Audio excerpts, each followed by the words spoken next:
e eu vou moderar esse painel sobre combate à desinformação durante a pandemia, que conta como participantes com a Kaylin O'Connor, que é a autora do livro A Era da Desinformação, e a professora da Universidade da Califórnia em Irvine, com a Cristina Tardáguila, que é diretora adjunta da Rede Internacional de Checagem de Notícias, a IFCN, na sigla em inglês, não é? E também é a diretora da agência Lupa de checagem, e com o Sérgio Lidke, que é editor do projeto Comprova, um projeto de verificação que é um consórcio de mais de 20 empresas de mídia brasileiras com o objetivo de checar e verificar boatos, agora se dedicando à questão da pandemia. Bom, antes de iniciar as exposições dos palestrantes, eu queria fazer um agradecimento, então, à Embaixada dos Estados Unidos, que convidou a Abrage para organizar esse evento pelo Dia Mundial da Liberdade de Imprensa. Queria agradecer também aos parceiros institucionais, que deram apoio na divulgação, aos próprios participantes por oferecerem o seu tempo para participar desse evento. E eu vou passar, então, em primeiro lugar, para a professora Kaylin O'Connor, que vai falar por uns 10 a 15 minutos, e depois a gente passa para a Cristina Tardáguila e em seguida para o Sérgio Lidke. Então, por favor, Kaylin. Olá a todos, é um prazer estar aqui, para estarmos aqui nesse painel. Nós somos países, eu estou nos Estados Unidos, vocês no Brasil, estamos aí fortemente atingidos pela Covid, somos países grandes, densos em termos populacionais.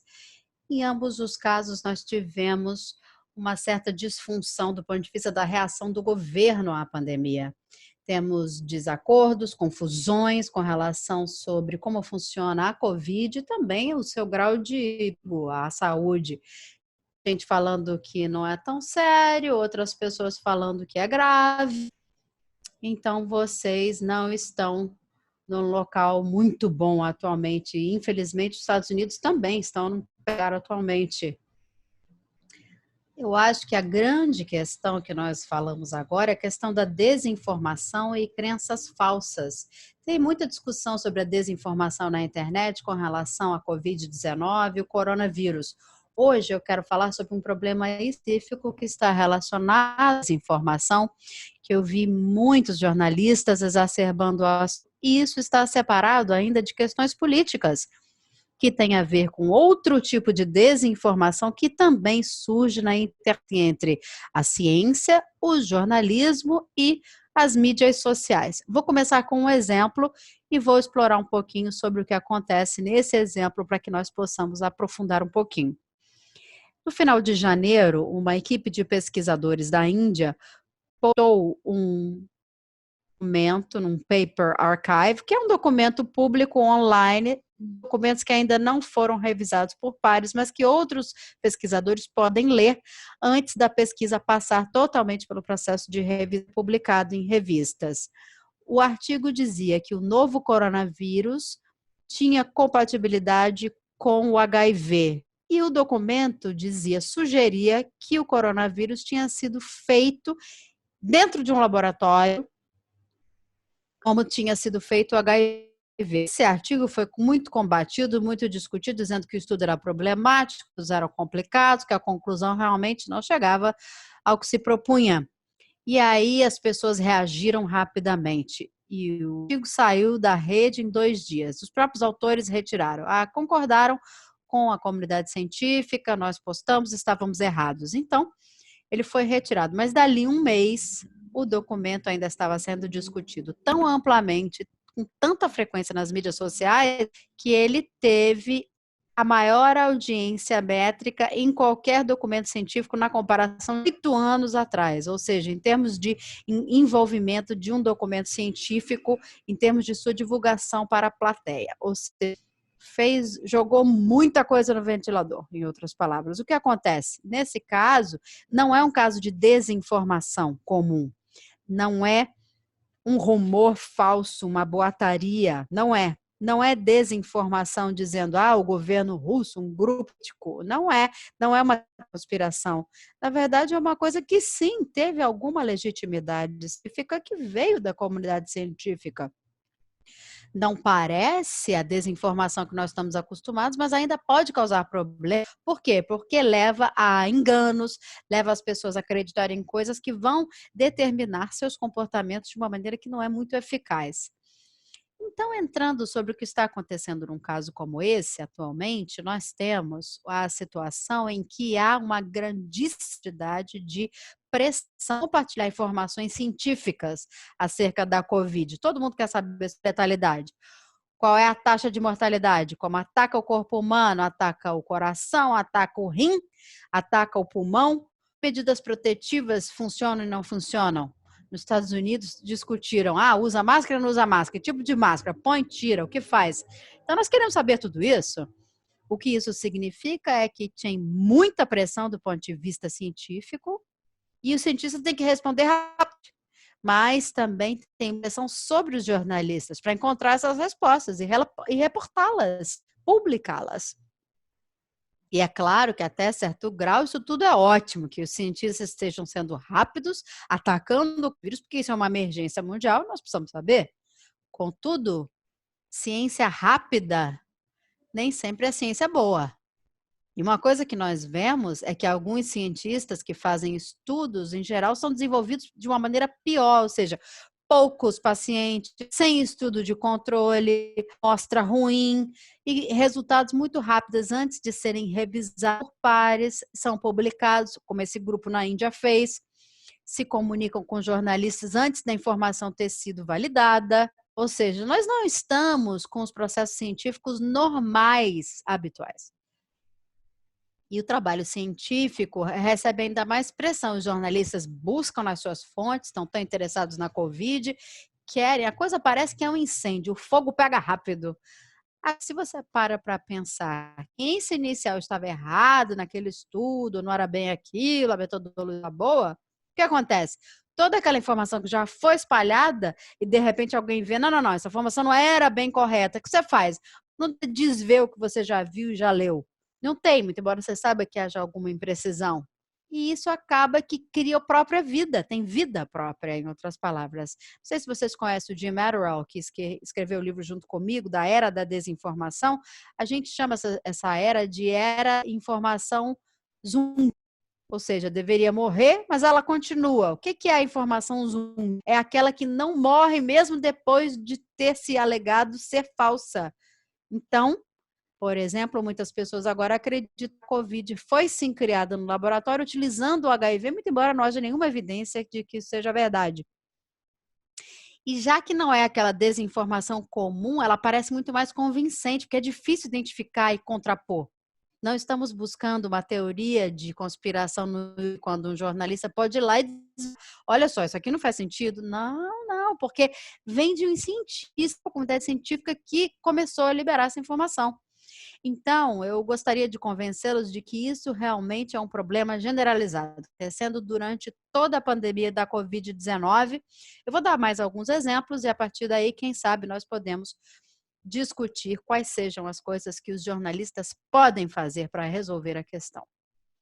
No começo de março, um jornal New England Medicine, uma revista muito eminente, publicou uma carta que dizia que uma pessoa chinesa tinha infectado 4 alemães na Alemanha antes dela própria apresentar qualquer sintoma. 4 dias depois, a revista Science também falou que os autores realmente nem tinham entrado em contato com essa pessoa e quando o pessoal do governo ligou, ela disse que sim, que ela tinha sintoma quando ela estava viajando e infectou esses 4 alemães em sua viagem. Ou seja, começou a se dizer que uma pessoa assintomática estava assim, estando o vírus, mas sem evidência dura. Acabou depois que isso não tinha sido verdade, mas aí mais de 10 mil twitters saíram e isso foi multiplicado por 500, ou seja, milhões de twitters em cima dessa informação inverídica. Ou seja, muitas pessoas pegam essa ideia da infecção assintomática por causa desse início aí, que na verdade não era verdade. E nos Estados Unidos, recentemente, nós tivemos uma grande quantidade de relatos de um estudo que foi feito em Santa Clara, na Califórnia, dizia que a taxa de infecção naquele estudo era muito mais alta do que ela é de fato. Ou seja, testando anticorpos involuntários e descobriram essa alta taxa de infecção. O estudo não tinha sido revisado. E no momento em que ele foi reportado, na maioria dos jornais e revistas americanas, já que dizia que a taxa de infecção era alta, indicava que a taxa de mortalidade era mais baixa. Então, mais pessoas tinham e menor quantidade de pessoas. E os pesquisadores de Stanford depois implicitamente disseram que, na verdade, a Covid nada mais era do que uma gripe na comparação com outras enfermidades. Então, o que eles fizeram? Eles começaram a recrutar voluntários que acham que já tinham tido a Covid, ou seja, iam ter os anticorpos, mais provavelmente, e cometeram erros estatísticos em reponderar essas pessoas todas. Mas aí, o que adianta? Já era tarde demais, porque já estavam espalhados. Os jornais já tinham relatado, milhões de americanos já tinham lido, já estavam acreditadamente no estudo e haviam mudado sua mentalidade a respeito. E nem conseguiam se atentar para aqueles erros estatísticos que haviam cometidos. Bom, eu espero que eu tenha, com essas informações, convencido vocês de que a desinformação é um problema. Tem a questão da legitimidade, é difícil você desfazer uma coisa que já está espalhada e causa grande dano. Então, eu vou falar sobre como os jornalistas podem começar a resolver problemas como esse. Então, eu vou falar só um pouquinho antes sobre por que, quando a infecção ela é refutada, revertida, é impossível contê-la. E é um trabalho que eu fiz junto com o Tim Weather, com alunos, Travis e Raver Enderskyle, que chegamos à seguinte conclusão: humanos têm essa coisa muito poderosa que é o quê? Compartilhar informações. Nós nos comunicamos. E como começamos a comunicar assim tanto, a comunicação está no mundo todo. Eu mesma não consegui juntar nenhuma informação científica sobre a Covid que seja validada. Então, se eu quiser descobrir uma coisa, eu vou o quê? Depender de outra pessoa que me diga a verdade. E aí eu sei falo para outra pessoa, aquela pessoa fala para outra fala para outra, ou seja, espalha a informação. Mas sempre que a gente tem esse tipo de sistema social de espalhamento de informação, vamos chamar assim, crenças verdadeiras são espalhadas, mas falsas também. Então, toda vez que a gente tem esse sistema, uma pessoa que origina ideia perde controle da ideia. Depois que saiu da boca ou dos seus arredores, não pertence mais àquela pessoa, você não consegue impedir. Depois que você contou, não tem como descontar, não volta para trás. Você não pode ver, peraí, não era bem isso, eu falei errado, não, agora já foi, já saiu, perdeu o controle. Essa é uma situação em que nós somos incapazes de reverter, portanto. Ok, dito isso, eu quero chegar à seguinte questão: o que os jornalistas podem fazer para evitar a informação zumbi? Ou seja, que ela sai viva apesar de morta. Como? Vou dar aí uma lista de sugestões. A primeira delas é cuidado com novas descobertas que ainda não foram fundamentadas. Não fale só com especialistas só de uma equipe, fale com outras equipes que estão em campo, que podem saber, já ter lido outra coisa, já tenham visto outros estudos, que possam identificar problemas com a metodologia, isso que os pesquisadores têm. Isso é a primeira coisa. Segunda coisa, não relate estudos de um único indivíduo. Isso é uma regra não só para a COVID, mas para qualquer ciência. Estudos com um único sujeito, em geral, são complicados. Mesmo que o autor seja muito bom e utilize métodos muito bons, dados científicos, em geral, são probabilísticos. Então, nem todo mundo que fuma vai ter câncer, por exemplo. Então, muito embora saiba que o cigarro causa câncer, talvez não haja nenhum link numa determinação entre câncer e o fumo dela. Então, muito cuidado. Tudo que você tem que fazer é o quê? Relatar sobre o que nós chamamos de corpus dense, ou seja, uma grande quantidade de informações fundamentadas e baseadas. Terceiro lugar, como jornalista, enfatize no quê? Na incerteza, porque a incerteza pode não atrair muito a sua, ou seja, puxa, não é tão legal, isso pode ser verdade, em vez de dizer, olha só, isso aqui é verdade. Porque você não consegue uma boa manchete dizendo, pode ser que. Em geral, quando você diz a manchete é melhor. Às vezes é legal também você entender que trazer a incerteza é muito bom de se comunicar. Quarta coisa, atenção pelo que eu chamo de viés de extremidade. O que é um viés da extremidade? Claro, algo que é novo e surgente recebe mais atenção. Os repórteres entendem que dar um furo mais do que qualquer outra coisa. Mas, às vezes, a gente tem que fugir do furo, fugir dos extremos. Então, muitas vezes eu vejo um artigo dizendo agora a taxa de mortalidade é muito maior do que nós pensávamos. E um outro artigo também disse que não, que a taxa de mortalidade é muito menor do que nós pensávamos. Então, esses dois extremos, claro, são as pautas quentes. Mas pauta quente não é só uma, não é só aquilo que a gente pensava. Tem maneiras criativas de encontrar pautas. Fuja dos extremos. Eu acho que isso é o ideal em termos de jornalismo. É melhor não só falar sobre estudos individuais, mas entre várias evidências que fogem dos extremos. Esse é a minha. Quinto lugar. Esmiúce, fuce os seus erros. E se você errar, põe a boca no trombone. Claro que pode ser uma coisa que é uma vergonha para você, mas se você errar, tem que falar que errou. Nós sabemos que a coluna erros, ela vem em letra pequena, mas nós sabemos que erramos, sabemos que cometemos erros, nós sabemos que no caso como esse em que os dados mudam tão rapidamente, de um dia para o outro, claro que é compreensível que nós cometamos erros. E assim nós temos que estar confortáveis e dizer, olha só, eu publiquei semana passada isso aqui, foi o erro, eu quero me refazer daquilo, gostaria de dizer. Então, vamos lá. Zumbis, informações zumbis que causam problemas, era o que eu tinha para dizer para vocês. Com Covid, a informação zumbi é ainda por quê? Porque a ciência não avança tanto, não é tão rápida. Cada vez mais zumbis, as coisas estão piorando muito mais. Eles às vezes pioram porque eles relatam, tentando trazer os dados científicos mais científicos que eles têm, quando na verdade não são científicos coisa nenhuma. Então, nós sabemos que temos que esperar, sim. E quem sabe conseguimos matar mesmo os zumbis de uma vez por todas. Obrigado, Kaylin.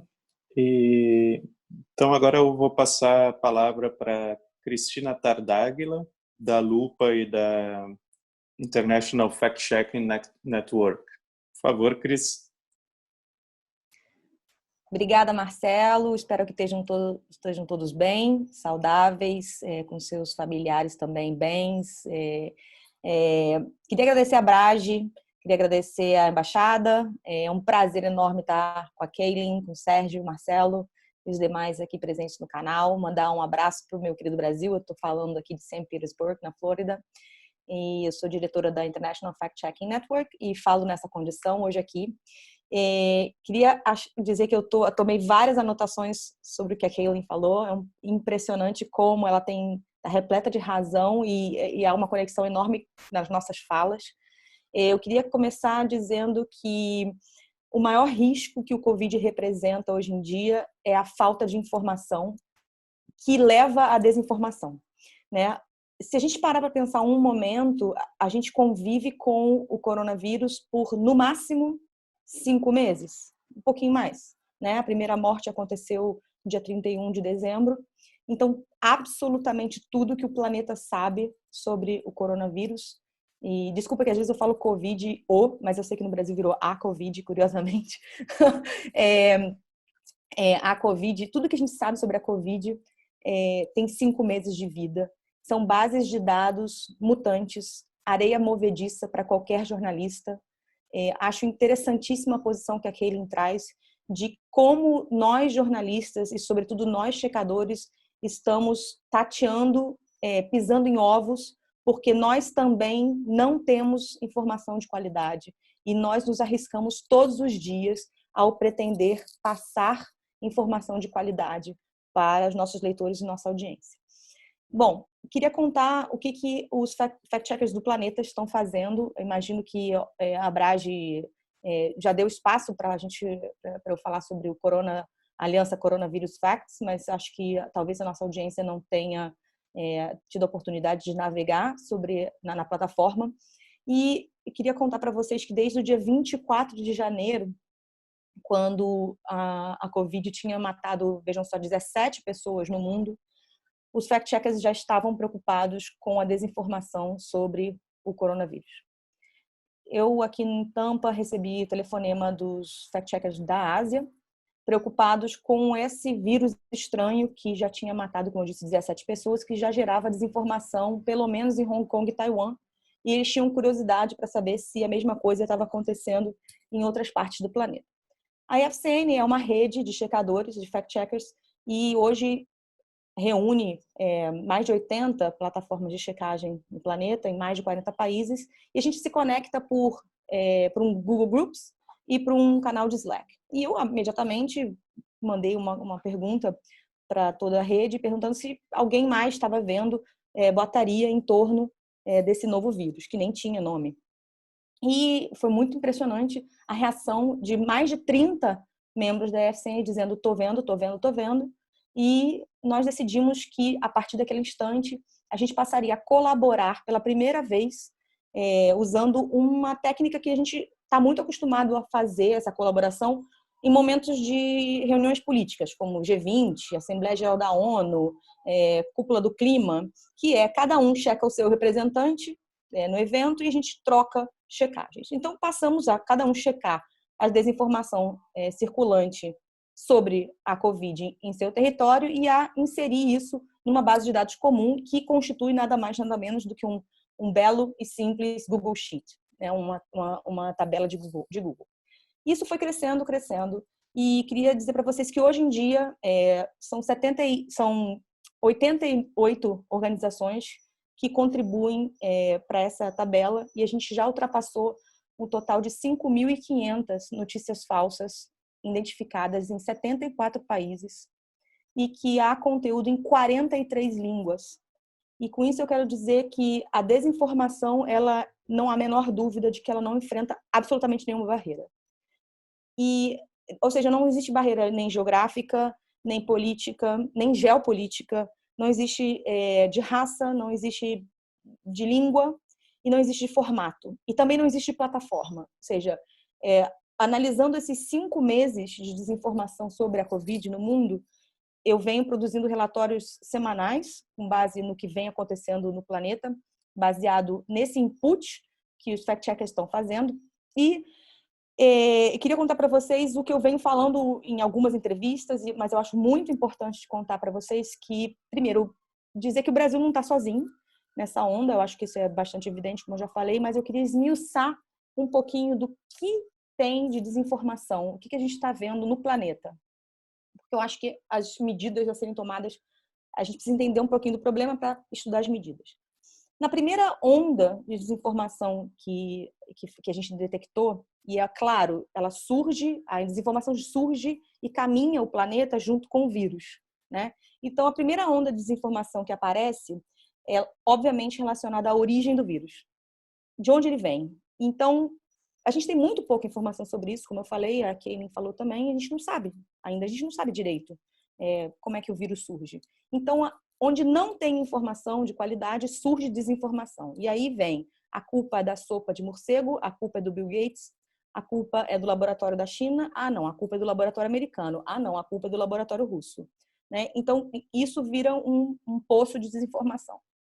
Em seguida, numa segunda onda, a gente vê uma quantidade de vídeos e imagens manipuladas. Eu sei que no Brasil foi grande a distribuição de vídeos de pessoas desmaiando em supermercados, em metrôs, como se a Covid fosse capaz de provocar morte súbita, né? Como se fosse o horror e o pânico absurdo, e que como se aquela fosse a realidade em Wuhan, ou em Hubei, ou na China. Quando, na verdade, eram vídeos de pessoas bêbadas, epiléticas, infartando e assim por diante.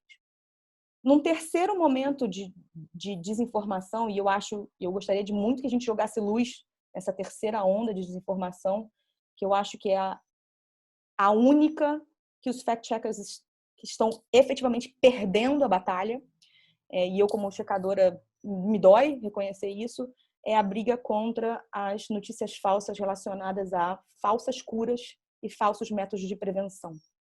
E nós, checadores, estamos levando um baile nessa briga, porque ela tem características diferentes, e eu vou reservar esse comentário para daqui a pouco. E aí a gente está vendo uma adequação cultural em cada país. Então, por exemplo, na Índia, a luta é para afirmar categoricamente que urina de vaca não deve ser bebida. Na Espanha, é para dizer que o alho não cura Covid. Na Argentina, para dizer que o chá de limão não cura. Nos Estados Unidos, que o desinfetante ou a água sanitária não curam. Tem a ver, esses métodos, falsos métodos de cura, tem a ver com a cultura local. E, como eu disse antes, uma grande diferença de toda a checagem política que os fact-checkers estão muito acostumados a fazer, essa onda ela é movida pelo desejo e a intenção do usuário de redes sociais de proteger aqueles que estão no seu ciclo pequeno de amizades e familiares, e não de atacar ou espalhar algo contrário, ou de fazer dano, ou de conquistar voto, nada disso. Essa terceira onda de desinformação, ela traz esse caráter protetivo que é extremamente difícil de combater. Na quarta onda de desinformação, a gente viu um movimento muito sério, e imagino que o Brasil viu isso também, que é o movimento a sinofobia, né? Anti-China. E aí a gente viu supostas compras de fornos crematórios, uma imagem mostrando temperaturas altas em cima de Wuhan, que não eram, na verdade, imagens de satélite e coisas desse tipo. Passamos a quinta onda, para a gente ganhar um pouco de fôlego aqui. A quinta onda já é quando a IFCM detecta claramente que a parte de saúde passa a um outro plano para dar lugar a uma temática que pouco tem a ver com a saúde. E na quinta onda a gente começa a ver supremacias. Então, supremacias raciais e religiosas tomam conta do debate da Covid para dizer coisas, por exemplo, que o sangue negro é mais forte do que o outro, então os negros estão melhor dispostos a combater Covid. Ou que os muçulmanos, que todos deveriam se converter ao islamismo. Ou que os brasileiros, por andarem no esgoto, estão melhores, né, protegidos. Enfim, todos esses tipos de nacionalismos, racismos, né, todas as supremacias imaginadas. E a gente passa, então, para uma sexta onda, e a gente vê o mundo entrando em lockdown, ou quarentenas pesadíssimas, né? Ou seja, Itália, França, Espanha, Índia, com seu 1 bilhão de pessoas, Estados Unidos, com algumas cidades tomando medidas diferentes, e aí surgem as dúvidas do cotidiano cidadão. Será que o meu colégio vai fechar? Será que o correio vai funcionar? Será que eu posso ir? Será que eu posso sair? Vai ter gasolina? Não vai ter gasolina? E isso vira um bolo, uma massa de dúvidas, e onde não tem informação de qualidade, surge a desinformação. E essas ondas que eu estou falando, elas vão se juntando, isso vai virando uma maçaroca universal, né? E por fim, e eu queria ressaltar, não quero tomar muito do nosso tempo, acho que tem um bom pedaço de discussão, tenho certeza que o Sérgio vai agregar muito ainda, que é a sétima onda, que eu acho que a gente está no Brasil, assim, né, mergulhado de cabeça, que é a onda da política, né? O vírus virou assunto político. E essa mesma coisa acontece com certeza nos Estados Unidos, com certeza na Espanha, com certeza nas Filipinas, que são países, com certeza na Índia. E isso eu quero dizer o seguinte: o vírus deu lugar a que não só os políticos produzam desinformação, mas como também sejam desacreditados, ou seja, atacados por conta das medidas que fizeram ou deixaram de fazer. Um dado extraído da base de dados dos checadores, para vocês terem uma ideia do que eu estou falando, é com certa tranquilidade que eu posso dizer que o Trump é o político mais citado na base de dados. Ele aparece, a última vez que eu chequei, 61 vezes, né? Das 61 vezes que o Trump aparece na base de dados, 19 vezes foram frases que saíram da boca dele e que traziam conteúdos falsos ou, de alguma forma, enganosos. Mas 42 vezes eram desinformações que tinham alguma coisa relacionada a ele. Ou seja, são pessoas que usam a Covid, associam o nome do Trump para, de alguma forma, ganhar cliques. Então, o que eu quero dizer é que deixou-se de tratar de saúde para tratar-se de política. Então, eu quero concluir minha colocação dizendo que essa é a maratona maior, disparado, que todos os checadores do planeta juntos, ao quadrado, viveram e estão vivendo. Hoje em dia, de novo, a base de dados está acessível no site do Poynter, o link é extremamente fácil. Existe uma call para pesquisas abertas, a base de dados está recebendo call for papers de todo mundo, de todo o planeta. Por favor, Brasil, por favor, apresentem sugestões. Eu quero muito ler coisas sobre o Brasil. Existe um chatbot que a gente lançou no dia 4 de maio para que qualquer usuário de WhatsApp possa fazer investigações rápidas e mandar para o tio do WhatsApp a checagem, né? Então, assim, o que a gente mais quer, os checadores, é aproximar os usuários das plataformas dos checadores, né? E realmente a luta contra os zumbis e as informações zumbis é muito cansativa e, de verdade, é muito difícil estar desde o dia 24 de janeiro coordenando 88 organizações e hoje continuar lendo que o Bill Gates é o culpado pela Covid. Isso é desesperador, parece que a gente enxuga gelo. Mas, ao mesmo tempo, eu tenho certeza que algumas das desinformações desapareceram graças ao trabalho incansável de mais de 150 checadores. Obrigada, gente. Obrigada, Marcelo, e obrigada a todos. Obrigado, Cristina. Então, agora a gente vai passar para o Sérgio Lidke, que é o editor do projeto Comprova. Sérgio, por favor. Olá, boa tarde a todos.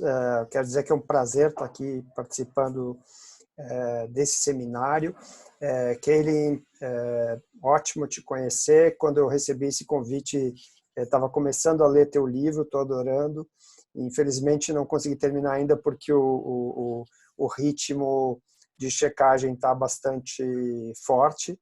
A Cris é minha madrinha nessa área de desinformação, foi a pessoa que trabalha com isso, com quem eu primeiro tive contato e pude conversar bastante. Então é realmente um prazer estar aqui podendo falar sobre isso. O Comprova, ele surgiu em 2018, é uma coalizão de 24 veículos de comunicação que trabalham de uma forma colaborativa, né? Ele surgiu para fazer a cobertura específica das eleições de 2018 e a gente definiu um escopo muito específico para o Comprova. A gente só faria verificação de conteúdos sobre as eleições que tivessem muita viralização, para que não se desse oxigênio a conteúdos falsos, né, ou enganosos. A gente não faria verificação de conteúdos que fossem expressados ou publicados por autoridades ou por pessoas públicas e também não por veículos considerados confiáveis de mídia, né?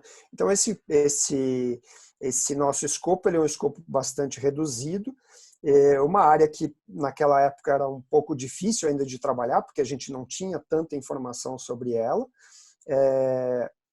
E eu digo que a gente trabalha não investigando o chorume, mas investigando o pré-sal do chorume, né?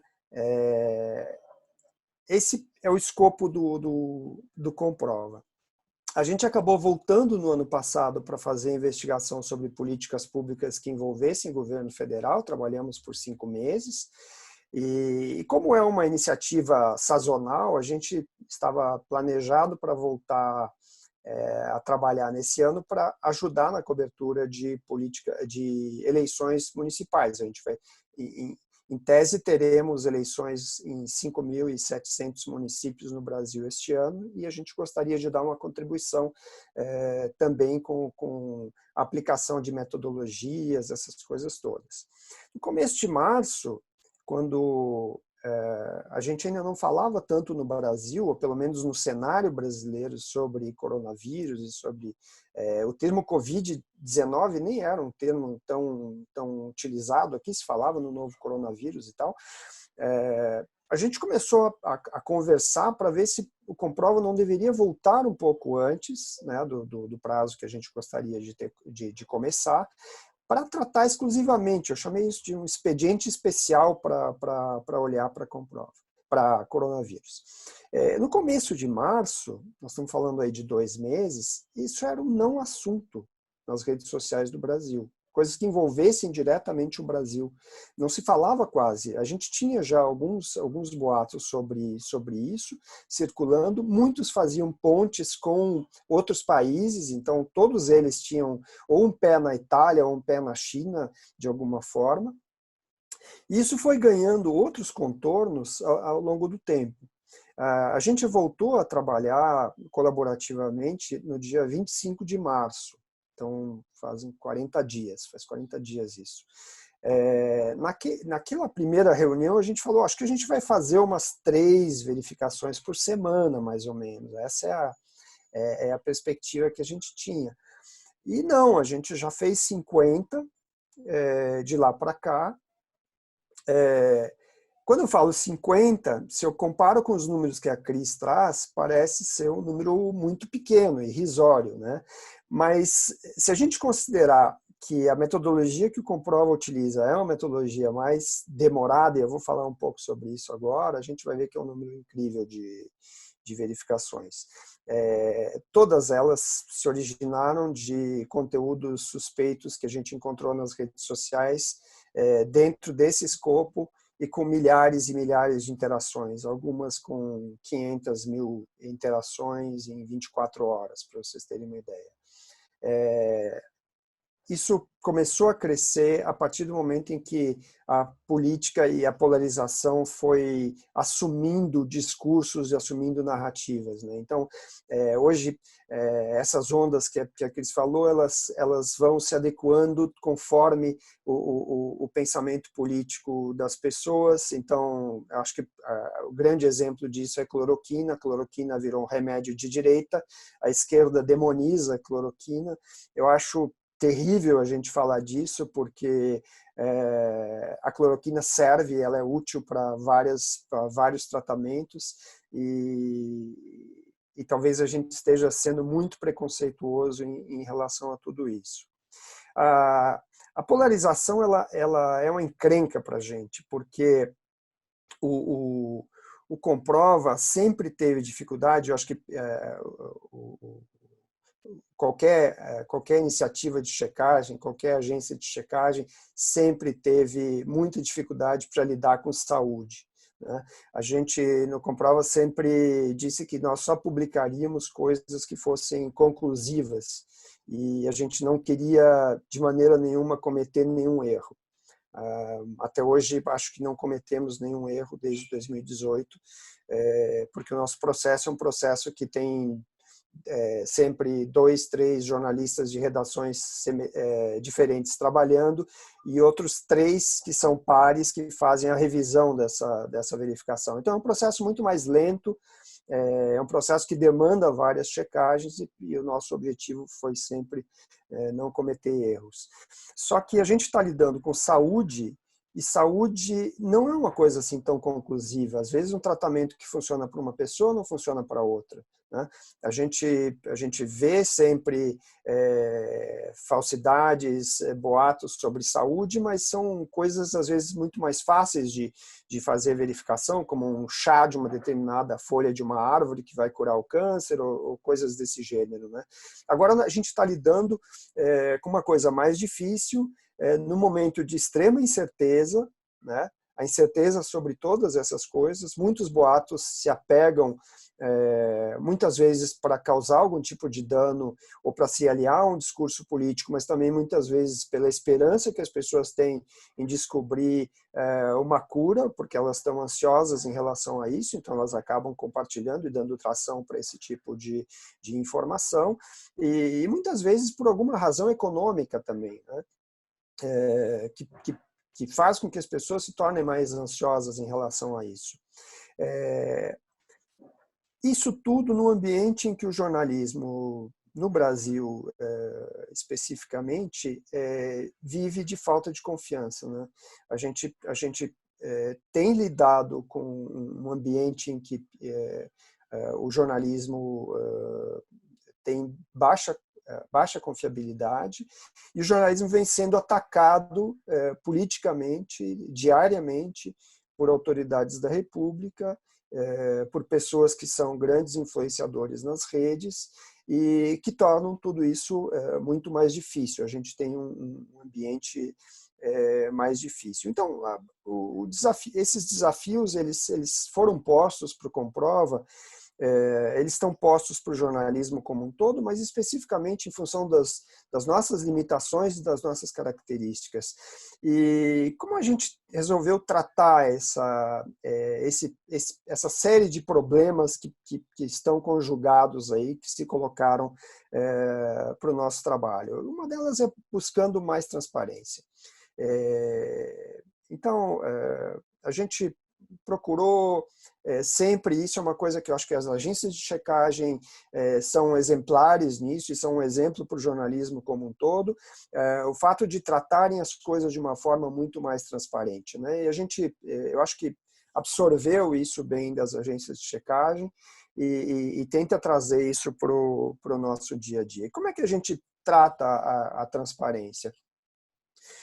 De uma forma é dizer especificamente como a gente fez a verificação. Isso a gente tem feito já desde o início, e não é uma novidade do Comprova, é simplesmente porque a gente destaca isso sempre na própria verificação, não é algo que esteja no contexto do nosso site, mas a própria verificação ela se repete. E eu acho importante que a gente repita certas coisas, porque o conteúdo na internet ele é muito solto, ele é muito fragmentado, ele sai fracionado e as pessoas vão perdendo essas coisas. Às vezes a gente acha que as pessoas já têm conhecimento sobre uma determinada coisa e não. Então a gente procura repetir bastante isso nas nossas narrativas, de dizer especificamente como a gente verificou, que ferramentas a gente utilizou para fazer essa verificação, oferecendo os links todos para que as pessoas possam, se quiserem, ou fazer a conferência ou refazer todo o caminho da verificação, se eles quiserem. Não tem novidade nisso, as agências de checagem fazem isso bem, só a gente traz isso para dentro da nossa narrativa de checagem. Outra é trazer contexto para as histórias. Então, a gente demora um pouco mais para publicar uma verificação, porque a gente acha que é importante, e isso se perdeu também na internet bastante, a contextualização.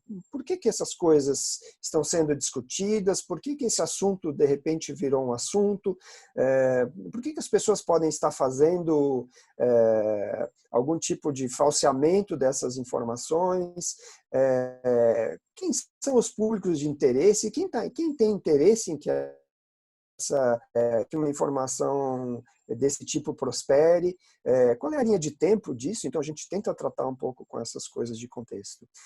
Outra que eu acho super importante, e é uma pena que nem todos consigam fazer isso, porque quem tem compromisso com a publicação ou tem recursos mais limitados não consegue fazer, e o Comprova, a gente tem às vezes até demorado para publicar algumas verificações, a gente sai na esteira de outros que já fizeram a mesma verificação, que é uma tentativa de buscar as fontes primárias.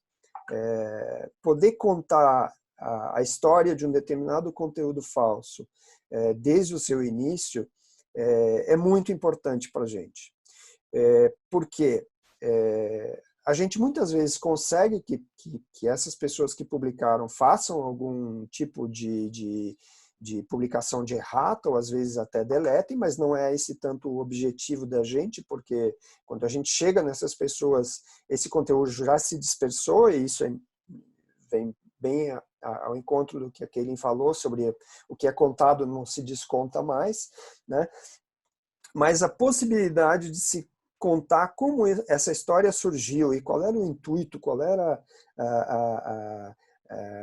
o que a pessoa que publicou pela primeira vez imaginava e como isso foi como isso foi mudando ao longo do tempo conforme as pessoas foram interagindo com aquele conteúdo. E às vezes muitas vezes a gente não consegue encontrar essas pessoas, ou encontra, mas elas não respondem, e elas já publicaram para causar algum tipo de dano mesmo. Uma coisa que a gente incorporou neste ano, e eu achei muito importante que a gente tratasse disso especificamente para fazer as verificações em cima da pandemia, é por que verificamos. E agora a gente tem trazido isso também. Por que a gente está fazendo isso? Um pouco porque muitas das coisas que a gente tem verificado, elas acabam atingindo determinados grupos, né? E eu, longe de mim, dizer que tais grupos produzem ou mais desinformação do que outros. Eu acho que tem um grupo, a direita, por exemplo, é muito mais articulada, ela é muito mais organizada, ela consegue fazer com que alguma desinformação que beneficia a sua o seu modo de pensar ganhe mais tração nas redes, mas eu não quero afirmar, não tenho a mínima condição de afirmar que a direita produza mais desinformação. Acho que a desinformação prospera mais nos ambientes da direita, porque me parecem mais articulados.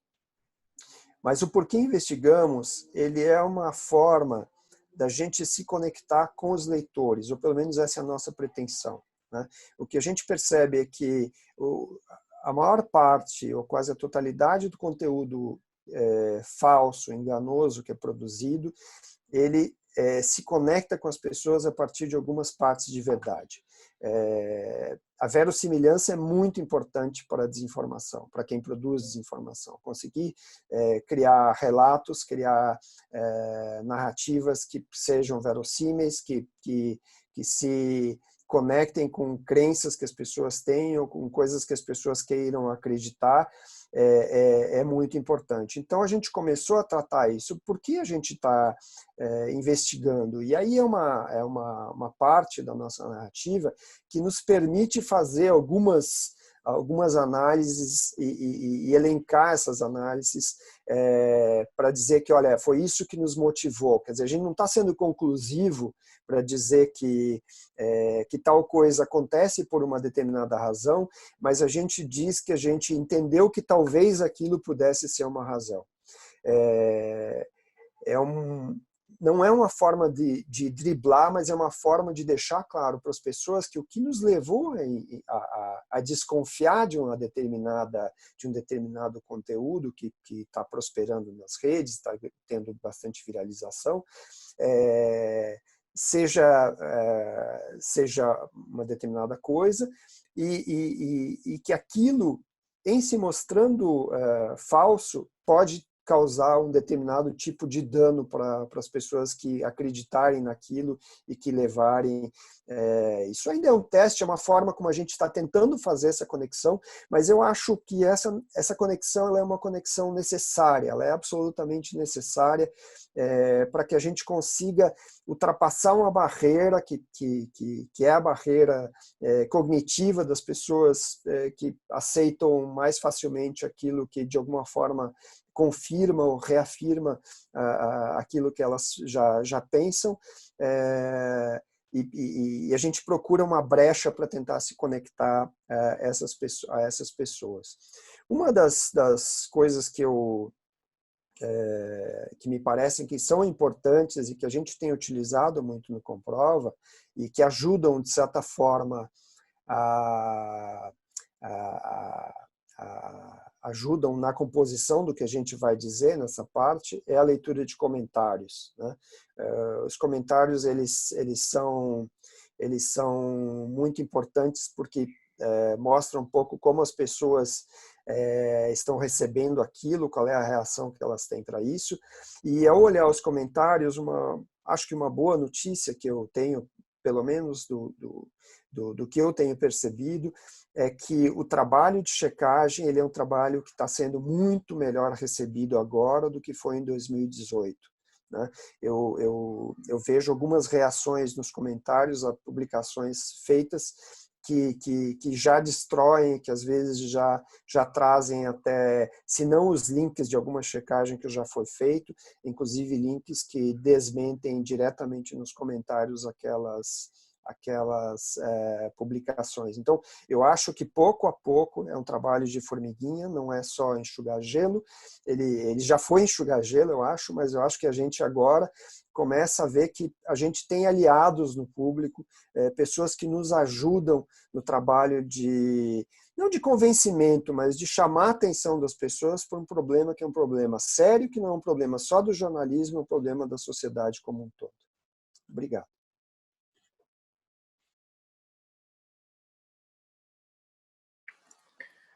Bom, muito obrigado, Sérgio. A gente está recebendo aqui várias perguntas da audiência e nós já vamos fazer algumas delas.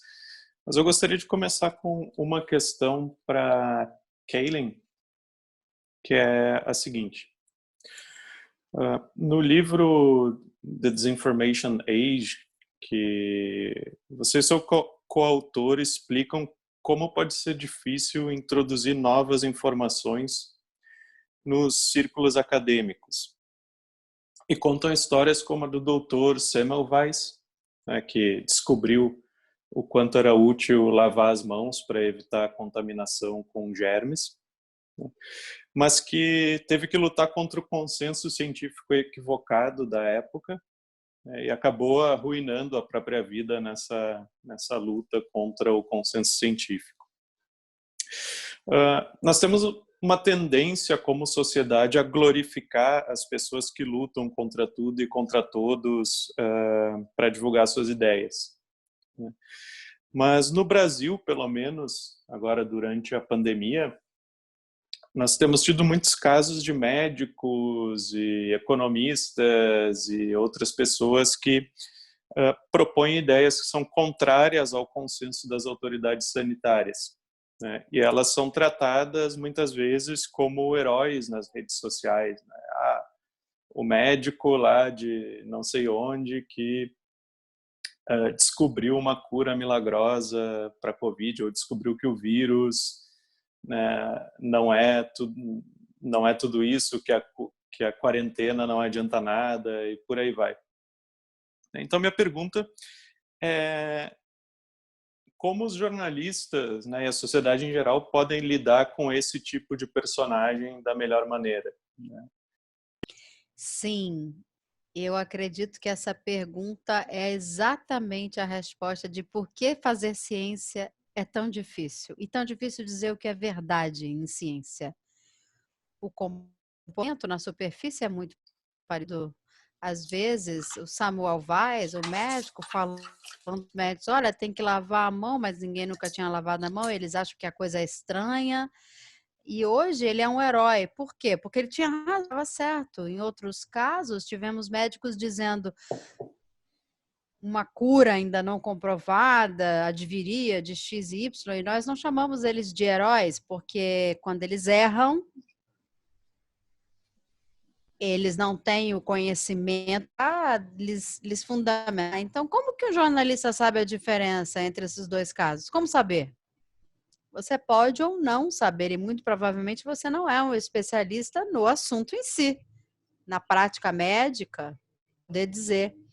Ou seja, é um problema extremamente difícil e não tem uma solução óbvia, fácil.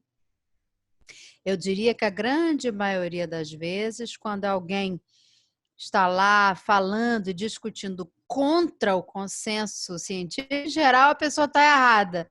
Mas por quê? Porque se tem um consenso científico, é porque é um consenso em geral. Claro que eu estou falando estatisticamente, com muito mais frequência a ciência acerta.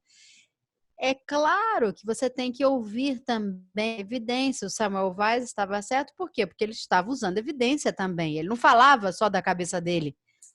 Mas mesmo assim, é difícil para o jornalista sozinho, só de ler, saber o que é evidência suficiente. Então, o que você tem que fazer é tentar, sim, se unir à evidência no campo científico e ver o máximo possível de evidência suficiente mesmo para comprovar isso. Muito bem, obrigado, Kaylin. Eu queria propor agora uma pergunta para a Cristina, que é a seguinte. Nós temos visto a aprovação de diversas leis contra fake news aqui no Brasil, pelas assembleias legislativas, por exemplo, do Ceará, Paraíba e do Acre. E essas leis, elas pretendem punir a difusão dolosa de desinformação. Mas como você mesma disse, Cris, muita gente espalha boatos sobre a pandemia com boas intenções. Elas acreditam sinceramente naqueles conteúdos que elas estão difundindo para os seus parentes e para os seus amigos. Ao mesmo tempo, essas leis elas também não definem adequadamente o que seriam fake news, né? Só dizem que fake news são notícias falsas, o que é basicamente traduzir o termo, né? Então eu queria te perguntar se você acha que primeiro, se é possível combater desinformação com esse tipo de lei, e segundo, se esse tipo de lei oferece algum risco para a liberdade de imprensa. Marcelo, te agradeço 1 milhão de vezes por essa pergunta, porque era tudo que eu mais queria. Olha, não tem outra palavra para dizer do absurdo que a IFCN considera todas as leis, né? A IFCN é rotundamente contra qualquer tentativa de combate à desinformação através de legislação e o faz baseado, obviamente, em dados, né? Eu convido nossos ouvintes a visitarem, posso em breve compartilhar o link com a Brage. A gente mantém, desde 2018, acompanha de perto todas as tentativas de legislação e regulamentação em mais de 60 países. Eu passei quase 3 semanas no segundo semestre do ano passado na Ásia. Estive em Singapura, em Taiwan e na Coreia do Sul, e visitando e conversando não só com governos, como fact-checkers e como autoridades e ONGs desses países, especificamente sobre esse tema. E a gente conclui o seguinte, que existe um risco iminente da América Latina se transformar na Ásia, que é uma região onde, hoje em dia, se prende por difundir notícias falsas. E aí eu vou abrir um parênteses enorme para dizer que a IFCN, desde 2015, tem participado ativamente em todos os tipos de comitê, comissão, instituição, para tentar definir o que é a notícia falsa. E tem visto sucessivos fracassos, porque na hora de escrever num papel o que é fake news, ou notícia falsa, ou bulo em espanhol, ou qualquer outra língua que você quiser, não se chega a uma definição precisa, exata, adequada para o que é esse fenômeno, né?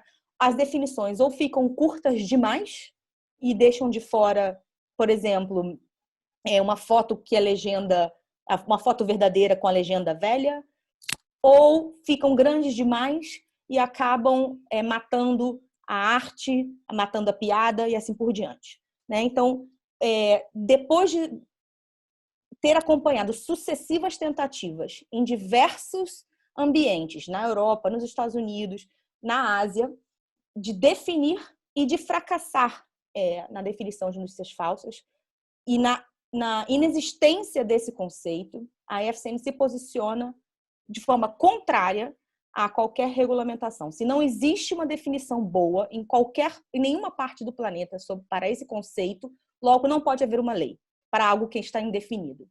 E vou além. Nos países onde tentativas foram feitas, nós vimos, e eu vi com os meus próprios olhos, jornalistas, em eventos de jornalistas, temendo, entre eles, conversar sobre notícias falsas, com medo de que um jornalista pudesse escrever sobre outro e acabar sendo preso, porque a lei vigente em seu país seria passível de punição de prisão. Eu falo especificamente na Tailândia. Então, além você me pergunta sobre a censura, eu falo da autocensura. Qualquer regulação, ela imediatamente instituirá a autocensura e, em segundo momento, possivelmente a censura. A IFCN se posiciona radicalmente contra todos os projetos que estão se tramitando e considera, além disso, Marcelo, se você me permite, um movimento oportunista por parte dos políticos brasileiros de tramitarem esse tipo de medida no momento em que as assembleias legislativas e o Congresso Nacional não estão na sua plenitude debatendo um assunto tão grave. Obrigado, Cris. Sérgio, a gente recebeu aqui uma pergunta da audiência, que é a seguinte. Uma das primeiras etapas da verificação é buscar fontes oficiais para avaliar as afirmações que são feitas num texto, num vídeo ou num áudio. Mas no Brasil, nos Estados Unidos e em outros países, hoje em dia, muitas vezes a fonte oficial é a origem da própria desinformação. Então eu queria saber de ti como os membros do consórcio do Comprova têm lidado com essa dificuldade a mais para a verificação aqui no Brasil, né?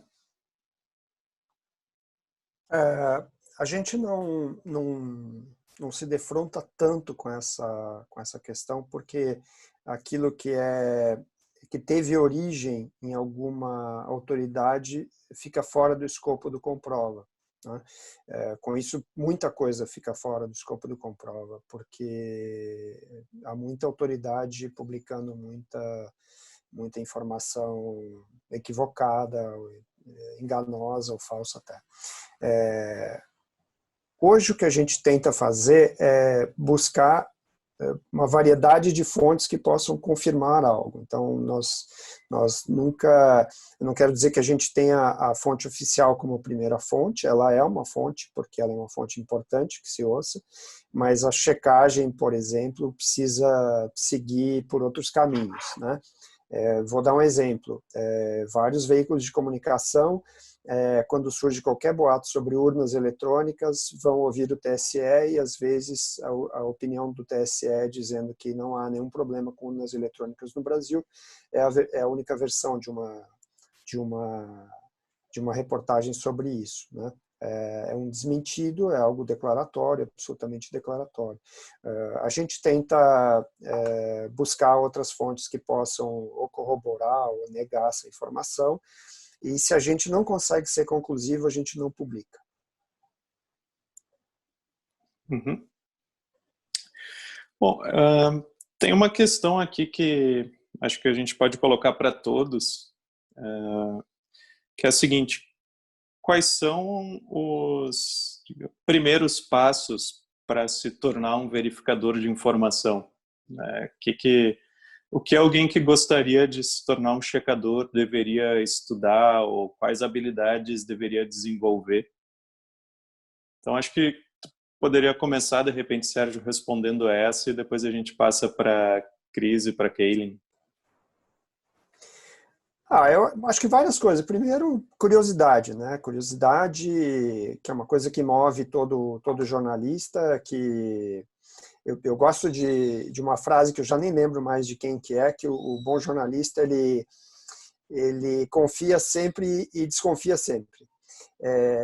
Então, nessa equação que eu acho que o trabalho de investigação acaba fluindo, né? Então, eu acho que curiosidade, buscar a verdade, gostar de ouvir várias fontes, e especificamente no tipo de trabalho que a gente faz em cima de redes sociais, acho que ter conhecimento de ferramentas, né? É importante conhecer ferramentas que possam ajudar na verificação dos conteúdos, entender das plataformas, entender, isso é básico, eu acho que é básico hoje para todo jornalismo, entender como as conversações elas fluem nas redes,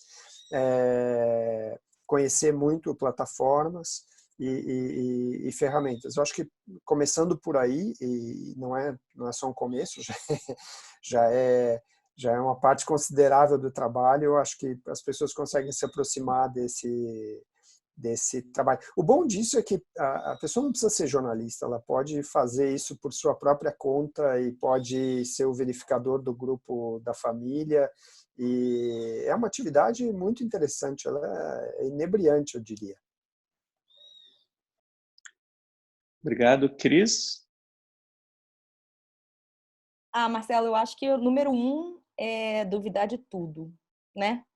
E aí eu sempre dou esse exemplo nas aulas que eu dou, né? Que eu dava no Lupa Educação, que é minha mãe deixa um bilhetinho dizendo: olha, Cris, vamos a família toda vai para o jantar, vai todo mundo. Eu falo: mãe, vai todo mundo? Vai todo mundo?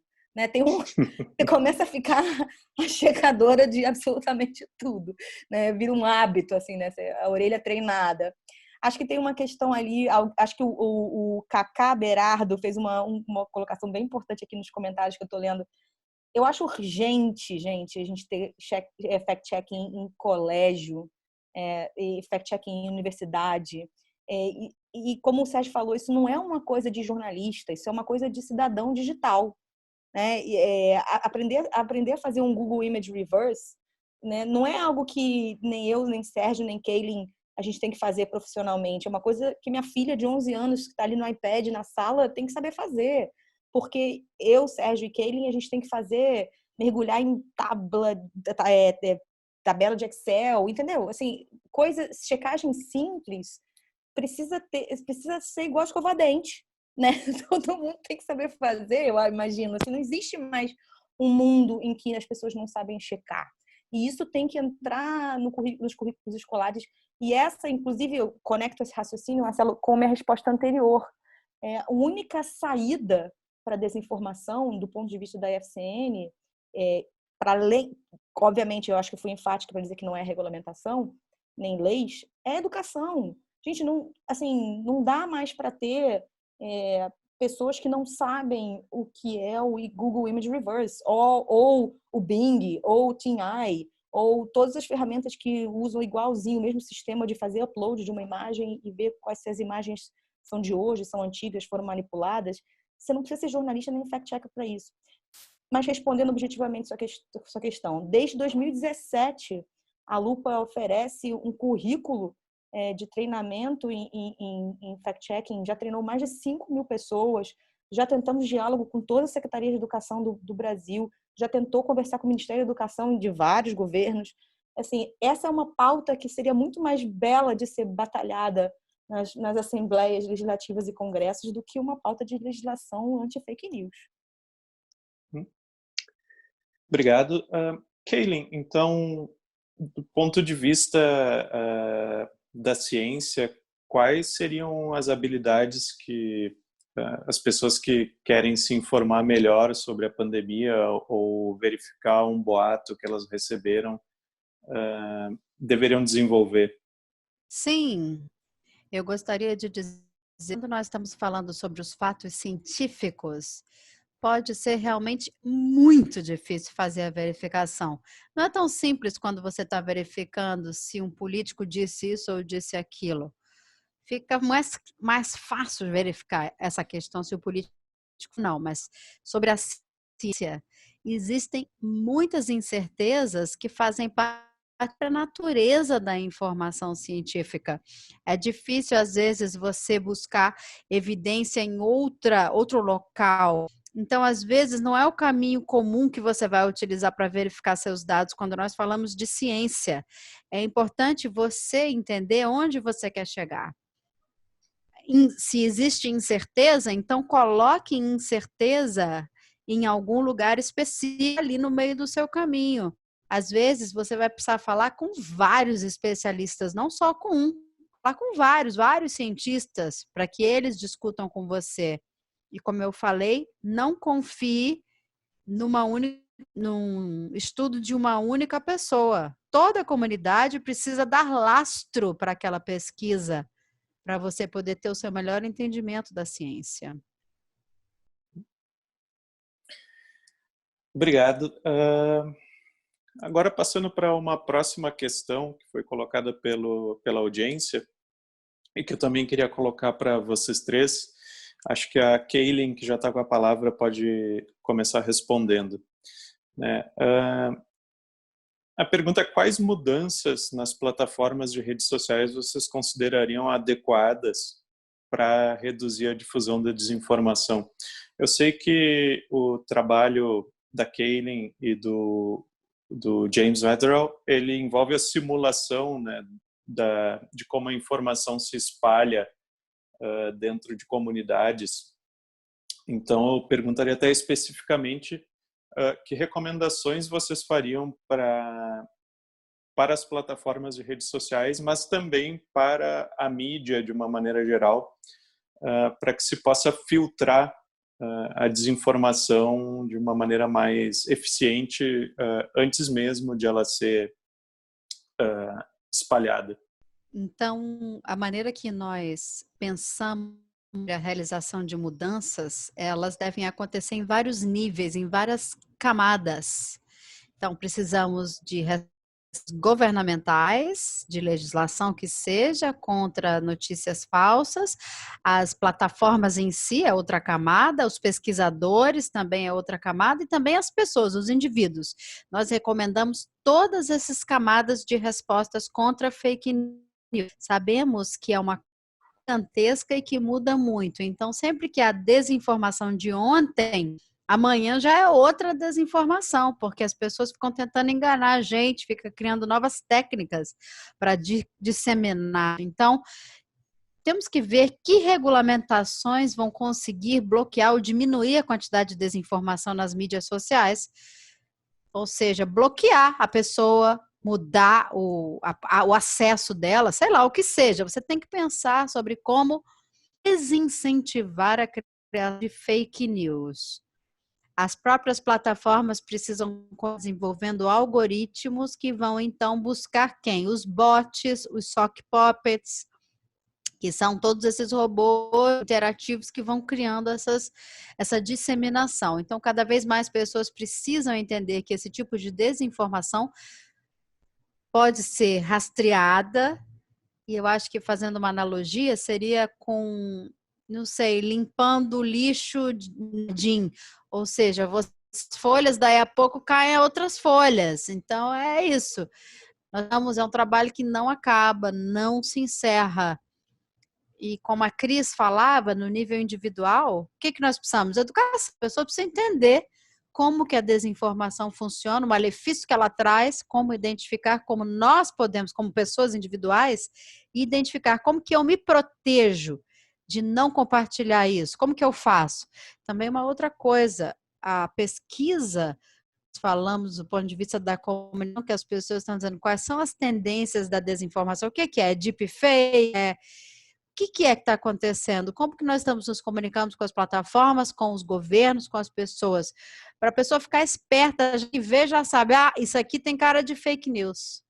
Certo, obrigado. Cris, gostaria de dar uma contribuição nessa pergunta? Falo sempre, Marcelo, toda vez que você deixar, vou falar. Eu adoraria no nível individual, eu adoraria um pouco mais de atrito antes do compartilhamento. Eu acho que compartilhar precisa ser mais difícil. Precisa ter algumas etapas mais, alguns momentos de respiração. É muito fácil compartilhar conteúdo, é muito fácil em várias redes, né? A gente está pensando do WhatsApp ao Facebook, passando pelo Twitter, assim, é extremamente fácil. Entendo que há cenários e há, inclusive, países em que isso precisa ser facilitado, né? Mas eu, pessoalmente, já escrevi um artigo de opinião no New York Times defendendo a redução do número de encaminhamentos do WhatsApp, eu acho que assim, o planeta precisa entender que o ruído está muito alto, né? O ruído de desinformação é muito alto. E assim como a gente, algum momento lá atrás, em vez de dirigir nossos carros a 300 km por hora, que eles são capazes de chegar a essa velocidade, decidimos que conjuntamente nas rodovias vamos dirigir a 110 km por hora para o bem de todos, a mesma coisa, a mesma lógica deve povoar as redes sociais. Deve ser um pouco mais complicado e deve ter um pouco mais de atrito na fase de compartilhamento. Eu ficaria feliz se as plataformas pensassem um pouco nesse sentido. Agora, eu também ficaria muito feliz se a gente voltasse um pouco no tempo, não sei se a nossa audiência tem os mesmos 40 anos que eu tenho, infelizmente, de lembrar da época em que a gente foi assodado pelos spams, né? Na época que o mundo viu spam nos nossos e-mails, tomarem conta dos nossos e-mails, o mundo parou e juntou a imprensa para escrever notícia dizendo que não podia clicar naquele tal link, porque aquele tal link ia invadir seu computador e roubar suas senhas, o diabo a quatro. A gente juntou tecnologia para criar a caixinha de spam. A gente juntou uma legislação que obrigava o fulaninho que manda spam a ter um unsubscribe, né, o desinscreva-se. A gente juntou, então, um grupo de pessoas, um grupo de setores da sociedade para conjuntamente encontrar uma solução e ver que hoje em dia eu acho que spam não é mais um problema para ninguém, né? Então, mas o que eu vejo em relação, transportando essa lógica dos anos 90, né, para agora, eu realmente sinto um pouco a solidão dos checadores no front, né? Eu vejo os checadores estão sozinhos, né? E a gente precisa trazer acadêmicos, a gente precisa trazer TI, não sei nem se fala mais TI. Sérgio, me ajuda aí, não sei nem se fala mais TI. Precisa ter mais gente nesse front. Não estamos sozinhos aqui há bastante tempo. Obrigado. Sérgio, na tua opinião, então, quais medidas as plataformas de redes sociais, e WhatsApp e outras ferramentas de mensagens privadas também poderiam tomar para debelar um pouco essa pandemia de desinformação? Assim, seja o que for que eles façam, eu acho que isso é uma coisa que, até que a gente tenha uma situação dominada, deve ser constante. Porque eu tenho um amigo que diz que na internet tudo funciona como água. Se a gente fecha um buraco, a água procura um outro para sair, né? E a gente tem visto muito isso agora. Eu gostei muito quando o WhatsApp reduziu e na linha do que a Cris está falando, quando reduziu a quantidade de compartilhamento, né, de uma única vez, achei isso ótimo. Disse, bom, a hora que a gente aprender a lidar com isso, a gente pode voltar ou pedir para voltar para compartilhar para mais gente de novo, né? Mas o que acontece? Isso foi no que a gente consegue ler, daquilo que a gente recebe dos leitores, e recebe bastante coisa, reduziu muito o número de sugestões que as pessoas estão nos mandando para verificar, que tiveram como fonte WhatsApp. Em compensação, aumentou de sites, né? Então, e os sites são outro problema, mas que as plataformas também podem ajudar a resolver, que fechar essa torneira do anúncio, né, para sites que produzem desinformação, porque eles, além de ter milhões, vários deles têm milhões de usuários por mês, e eles alimentam outras redes e grupos nas redes sociais que levam adiante a desinformação. Eu acho que as plataformas poderiam continuar trabalhando. Eu acho que o trabalho que se faz, por exemplo, com o projeto de Facebook, utilizando verificadores independentes, seria muito bom. Seria ótimo que o Facebook mostrasse isso para quem já teve acesso a informação enganosa ou falsa, né? Acho que o YouTube também tem coisas ainda a fazer. Os algoritmos algoritmos nos trazem muito conteúdo similar, se a gente acessou alguma coisa que é enganosa ou que é partidarizada ao extremo. Então, mas o que eu acho é isso, assim, tem várias coisas que podem ser feitas, eu acho que as plataformas estão se mexendo, talvez não no ritmo que a gente gostaria, mas isso vai ser constante até que a sociedade saiba lidar com esse problema. Obrigado, Sérgio. Bem, a gente continua recebendo várias perguntas aqui, mas nós só temos mais 10 minutos. Nós estamos chegando ao fim do nosso painel. Então, eu gostaria, na verdade, de abrir agora para vocês fazerem as alegações finais, e comentarem sobre algum assunto que vocês considerem importante, essa questão da relação entre a pandemia de coronavírus e a desinformação e que a gente eventualmente não tenha abordado. Acho que a gente pode, então, de novo, começar por ti, Sérgio. Ok, bom, primeiro dizer que foi um prazer participar de novo e ouvir a Cris, acho que são pessoas iluminadas, assim, e trazem muitas informações que são super úteis e relembram a gente de várias coisas também. Eu insisto que o problema da desinformação é um problema da sociedade, não é um problema só do jornalismo. O jornalismo tem parte, é vítima e também responsável por várias coisas nesse ambiente, mas a gente precisa mudar com a agilidade possível esse jogo, essa corrida que faz com que as pessoas formem opiniões sem ter informação, ou formem opiniões com informações que não são baseadas em evidências. Acho que a pandemia ela deixa isso muito claro.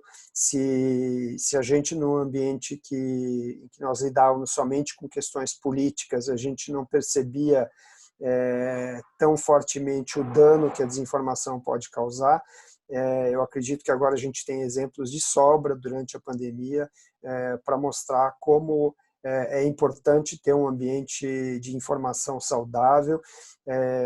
Eu acho que é uma oportunidade rica para os meios de comunicação recuperarem a confiança com seus públicos, mostrarem o quão importante o jornalismo bem apurado é para a sociedade. E acho que a gente pode buscar nessa crise toda algumas oportunidades importantes para chamar a atenção das pessoas e para rever até o nosso trabalho, tudo que a gente tem feito e toda a nossa contribuição para esse ambiente. Obrigado, Sérgio. Cris, gostaria de fazer um comentário final. Bom, eu já sei que tu sempre tem a chance... Fala. Já liguei meu microfone. Bom, eu queria dizer o seguinte, que essa oportunidade é de ouro, acho que aproveitamos todos. E eu queria dizer que a coisa mais importante que o Covid vai deixar quando ele acabar aí, se Deus for bom e tudo der certo na ciência, o Covid vai nos deixar em breve, vai ser a sensação de colaboração entre os jornalistas. Eu acho que eu nunca vi nada tão bonito, intenso e proveitoso e impactante como eu estou vendo agora durante a Aliança dos Checadores. Isso é uma experiência... Às vezes eu estou morta de sono, de cansaço, porque a Ásia, a gente está trabalhando em 16 fusos horários, eu recebo mensagens no Slack, no Facebook, no WhatsApp, enfim, no e-mail todo o tempo. Mas é preciosa essa lição, a lição de que não existe, num universo em que o jornalismo está em decadência, perdendo anunciante, demitindo pessoas, a colaboração entre jornalistas é a saída. É a saída. Hoje eu entendo que eu tenho eu consigo coordenar uma redação que se espalha por 74 países, que tem pessoas falando 43 línguas e que eu consigo usar essas pessoas de forma inteligente e que elas não estão concorrendo ou competindo entre elas. Essa lição a gente precisa espalhar pelo mundo, porque na verdade não existe concorrência entre o jornal A e o jornal B, ou a televisão A e a televisão B, a rádio A e a rádio B. A gente tem que concorrer contra a desinformação. Esse é o grande monstro que a gente tem que derrubar, né? E aproveito para fechar aqui minha última fala, Marcelo, agradecer assim imensamente aos membros da IFCN no Brasil, que são a Agência Lupa, Aos Fatos, Estadão Verifica e a France Press, que estão prestando um serviço ímpar. A qualidade das checagens em português é impecável e eu sei o duro que os checadores, que não somam 50 no Brasil, estão dando para dar conta do universo de desinformação que tem sido produzido, tanto de forma oficial quanto pelas redes sociais. Muito obrigada pela oportunidade de agradecer de coração aberto aos checadores brasileiros. Um abraço a todos. Acho que todos nós temos que agradecer aos checadores brasileiros, porque mais do que nunca é questão de vida ou morte ter a informação correta, né? Então, eu queria também reforçar esse teu agradecimento, agradecer à Lupa, aos Fatos, ao pessoal da Comprova. Eu vou aqui provavelmente me esquecer de várias agências, vários checadores, eu peço desculpas, mas estão realmente todos de parabéns. E para finalizar, então, queria perguntar para a Kaylin se ela gostaria de fazer algumas observações finais. Bom, gostaria também de agradecer à Cris, ao Sérgio, por serem esses verificadores tão importantes, esses fact-check que vocês são. Eu gostaria de fazer eco a essa ideia de que a internet é como água. Quando você abre um buraco num lado, essa água vai naquela direção. Então, precisamos modificar coisas para lutar contra a desinformação. Não basta uma lista de coisas a fazer e pronto, e acabou. Não. Então, fazemos coisas hoje, mas amanhã já é uma série de novos problemas que surgem que resolver com novas soluções. Então, precisa ter o quê? Uma mudança de atitude, para que o nosso ambiente de informação precise ser bem cuidado, da mesma maneira como a gente cria do nosso ambiente aqui dentro de casa. Temos que manter a limpeza, a responsabilidade de todos e da sociedade, proteger a informação. Ou seja, é importante para todos nós, como indivíduos, que nossas crenças sejam bem fundamentadas, porque senão a democracia não funciona, se não houver verdade. Por isso que eu incentivo a todos a adotar atitude, cabe a cada um de nós sermos verificadores, indivíduos o tempo todo. Mas agradeço muito pelo convite. Muito obrigada. Bom, eu agradeço novamente, então, aos 3 participantes desse painel e também gostaria de, mais uma vez, agradecer à Embaixada dos Estados Unidos, que nos convidou a promover esse evento para o Dia Mundial da Liberdade de Imprensa. Agradeço também ao Palavra Aberta, ao Projora, à ANJ e à ABERT, que foram nossos parceiros institucionais, deram apoio na promoção. Agradeço a toda a audiência que enviou perguntas e lamento a gente não ter tempo de atender a todas as questões que foram enviadas. Poderia passar a noite inteira aqui conversando com os 3 painelistas tranquilamente. E gostaria também de lembrar que a gente vai fazer o congresso da Abrage esse ano no modelo virtual, muito parecido com esse painel que vocês assistiram agora. O congresso vai ser em setembro. Vocês podem entrar no abrage.org.br